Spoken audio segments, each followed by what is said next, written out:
Parliament ఎన్నికల నేపథ్యంలో ప్రధాన రాజకీయ పార్టీలన్నీ కూడా ఇక దూకుడు పెంచాయి. ప్రస్తుతం పార్లమెంట్ ఎంపీ అభ్యర్థిగా ఉన్నటువంటి భువనగిరికి సంబంధించి బీఆర్ఎస్ పార్టీ ఎంపీ అభ్యర్థి క్యామ మల్లేష్ మనతో ఉన్నారు.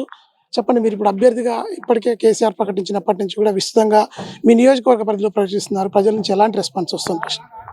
కేసీఆర్ గారిని ఎందుకు కూడగొడితిమా అని పశ్చాత్తాపడుతున్నారు ఓటర్లు ప్రజలు. 10 సంవత్సరాలు తెలంగాణను కొట్లాడి తెచ్చి ఈ తెలంగాణ రాష్ట్రాన్ని అన్ని రంగాలలో అభివృద్ధి చేసిండు. రైతులకు భారతదేశంలో లేనటువంటి సౌకర్యాలు కల్పించిండు. రైతు ఒక సుభిక్షంగా దండగన్న వ్యవసాయాన్ని ఒక పండగ చేసి చూపించిండు. ఒక పంజాబ్ను పోటీ పడే విధంగా రైతులు కేసీఆర్ గారి నాయకత్వం పట్ల విశ్వాసం కోరు. కేటీఆర్ గారు ఐటీని బెంగళూరును ఓవర్టేక్ చేసి, కర్ణాటకను ఓవర్టేక్ చేసి హైదరాబాద్ను ఒక పశ్చిమ హైదరాబాద్ పోయి చూస్తే హైదరాబాద్లో ఉన్నామా అమెరికాలో ఉన్నామా అనే తీరుగా ఆ ప్రాంతాన్ని అభివృద్ధి చేసింది. ల్యాండ్ ఆర్డర్ ఇండియాలో ఎక్కడ కూడా ఉండకుండొచ్చు, ఒక చీమ చిటుక్కుమంటే పట్టుకునేటువంటి పోలీస్ వ్యవస్థను పటిష్టం చేసింది. భూ సమస్యల మీద ఎన్నో జరుగుతున్న అవకతవకలను సమూలంగా మార్పు చేసి ధరణిని తెచ్చి ఒక మంచి ఆశయంతో భూ సమస్యల మీద ఒక నిర్ణయం తీసుకోవడం జరిగింది. ఈ గ్రామీణ ప్రాంతాలలో కానీ పట్టణ ప్రాంతాలలో కానీ మంచినీళ్ళకి ఇబ్బంది పడే రోజుల్లో ఒక మిషన్ భగీరథ అనే కార్యక్రమాన్ని తెచ్చి స్వచ్ఛమైన మంచినీరును దాపించినటువంటి ఘనత ముఖ్యమంత్రి గారు. ఇన్ని పథకాలు తెచ్చినటువంటి బీఆర్ఎస్ పార్టీ గత ఎన్నికల్లో ఓటమి చవి చూసింది. ప్రస్తుతం ఇప్పుడు మీపై పోటీ చేసేటువంటి నియోజకవర్గాల పరిధిలో కూడా మొత్తం కాంగ్రెస్ పార్టీకి సంబంధించిన ఎమ్మెల్యేలు ఉన్నారు. వాళ్ళని ఎలా ఎదుర్కోబోతా ఉన్నారు? ప్రజల నుంచి ఎలాంటి రెస్పాన్స్ వస్తుంది? వాళ్ళు ఈ 100 రోజుల్లో వారు చేసిన తప్పిదాల వల్లనే మళ్ళీ కేసీఆర్ వైపు ప్రజలు చూస్తారు. ముఖ్యమంత్రి గారు వచ్చినాక వ్యవసాయ పొలాలు ఎండిపోయినాయి. చెప్పిన ఏ ఒక్క హామీని కూడా అమలు చేయలేదు. ఇవాళ 4000 పెన్షన్ అన్నాడు, రైతు బంధు బంద్ చేసిండు, 2000 మహిళలకు అన్నాడు, అది ఇవ్వలేదు. ఏ కార్యక్రమం? ఒక ఉచిత బస్సు తప్పితే ఉన్న బస్సులకు ఉచితం అన్నాడు, అది నడుస్తూ ఉంది. ఏ కార్యక్రమం కూడా ఆయన మాటలు చెప్పి ఎన్నో వాగ్దానాలు చేసిండు, ఒక్కటి కూడా అమలు చేయలేదు. దానికి టీఆర్ఎస్ పార్టీకి సంబంధించి ఇప్పటికే మాజీ ఎమ్మెల్యే పైలశేఖర్ రెడ్డి మీ ఎంపీ స్థానాన్ని ఆశించిన వారిలో ఉన్నారు. మీరు నియోజకవర్గ ప్రాంతానికి చెందిన వారు. ఇప్పటికి కూడా అభ్యర్థి ఎవరో కూడా కొంతమందికి తెలియదని చెప్పి కాంగ్రెస్ నాయకులు మీపై ఆరోపణలు చేస్తున్నారు. పైలశేఖర్ రెడ్డి అన్న నన్ను ఒక సొంత తమ్మునిలాగా భావిస్తాడు. నా కొరకు మొన్న ఆయన తిరిగి మీటింగ్ పెట్టి అన్నీ చేసి నా కొరకు ఎమ్మెల్యేల ఇండ్ల కాడికి కూడా నాతో పాటు నన్ను తీసుకొని పోయిండు. శేఖర్ రెడ్డి అన్న హ్యాపీగా ఉండు, నా విజయం కోసం కృషి చేస్తారు.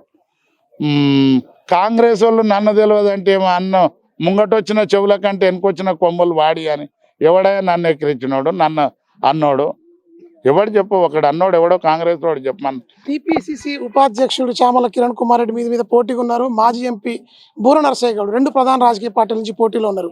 వీరిలో ఎవరు మీకు పోటీ అనుకుంటున్నారు? వారే మీ అభ్యర్థిత్వాన్ని ప్రశ్నిస్తున్నారు. నాకెవ్వరు పోటీ కాదు. చామల కిరణ్ కుమార్ రెడ్డి అనేట ఆయన 5 ఏండ్ల సంధి ఒక చిన్న పార్టీ లీడర్. రేవంత్ రెడ్డి గారు ముఖ్యమంత్రి కాగానే పెద్ద లీడర్ అయ్యి ఆయన ముఖ్యమంత్రి గారి ఎగుమతితోటి వచ్చి పారాచూట్ లీడర్ ఇక్కడ దిగిండు. అంతకు మొదలు ఎవరు లీడర్లు రండి? ఈ ప్రాంతంలో ఎవరు లీడర్లు? కాంగ్రెస్.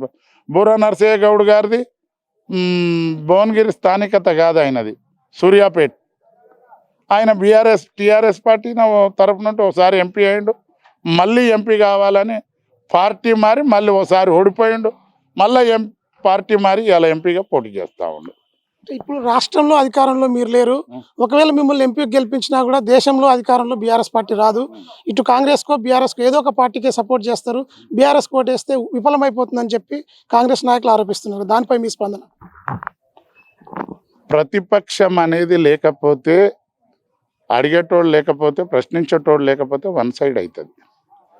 కేంద్రంలో బూర నరసయ్య గౌడ్ గెలిచినా గెలవకున్నా మోడీ ప్రైమ్ మినిస్టర్ అవుతాడు. అది జగమెరిగిన సత్యం. మోడీ ప్రైమ్ మినిస్టర్ అయితే భజన చేసుకుంటూ కూర్చున్నాడు కాదు. ఈ ప్రాంత ప్రజల హక్కుల కోసం కొట్లాడి తెచ్చే సమర్థవంతమైన ఎంపీ కావాలి. ఇక చామల కిరణ్ రెడ్డి అనే వ్యక్తి నాకు పోటీయే కాదు.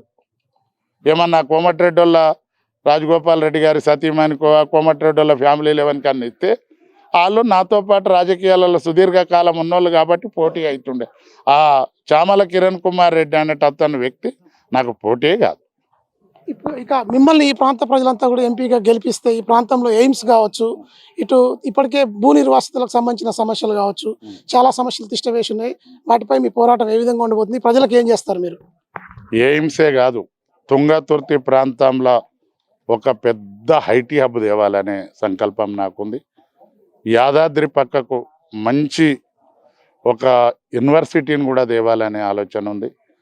ఈ తుంగతుర్తి వరంగల్ మధ్యన మంచి ఒక ఎయిర్పోర్ట్ కూడా తేవాలనే సంకల్పం నాకుంది. పెద్దలు కేసీఆర్ గారి ఆశీస్సులతోటి ఈ ప్రాంత ప్రజలు మా నాయకులు అందరూ కూడా కృషి చేసి నన్ను ఎంపీగా గెలిపిస్తే తప్పకుండా భువనగిరి ప్రాంత శ్రేయస్సు కొరకు కేంద్రంలో ఏ ప్రభుత్వం వచ్చినా కొట్లాడి తెచ్చే శక్తి నా తానుంది. సరే, నా కాళ్ళు నాతో పోటీ చేస్తారు కదా, భువనగిరి కాడ జగదేవ్పూర్ గడ్డ మీద డిబేట్ పెట్టమను, మీ ప్రెస్ వాళ్ళని అందరిని పిలిచి డిబేట్ పెట్టమను. నాకన్నా బుర్ర నర్సే ఎక్కువ మాట్లాడినా ఆయన సమర్థుడు ఓట్లేయమని, నాకన్నా ఎక్కువ మాట్లాడినా చామల కిరణ్ కుమార్ రెడ్డి ఎవరు సమర్థుడో ఆడ ప్రజలు తెలుస్తారు. మీరంతా ఒక డిబేట్ పెట్టి చూసుకుందాం ఎవరమ్మా. ఫైనల్ గా రిజల్ట్ ఏ విధంగా ఉండబోతుంది భువనగిరి పార్లమెంట్ సంబంధించి? భువనగిరి ప్రాంత ప్రజల ఆశీస్సులతోటి తప్పకుండా నేను ఎంపీగా గెలుస్తాను. ఇది ఇక క్యామా మల్లేష్ భువనగిరి బీఆర్ఎస్ ఎంపీ అభ్యర్థి చెప్తున్న పరిస్థితి. ఖచ్చితంగా కాంగ్రెస్ పార్టీ ఏదైతే 6 అమలు చేయకుండా ఇప్పటి వరకు తాత్సారం చేస్తూ పూట గడుపుతుందో అవే వారి పతనానికి నాంది అంటూ కూడా ఇటు క్యామా మల్లేష్ బీఆర్ఎస్ ఎంపీ అభ్యర్థి చెప్తున్న పరిస్థితి అయితే ఉంది. విజువల్ న్యూస్ మధుతో వెంకటరెడ్డి, న్యూస్ 360 భువనగిరి.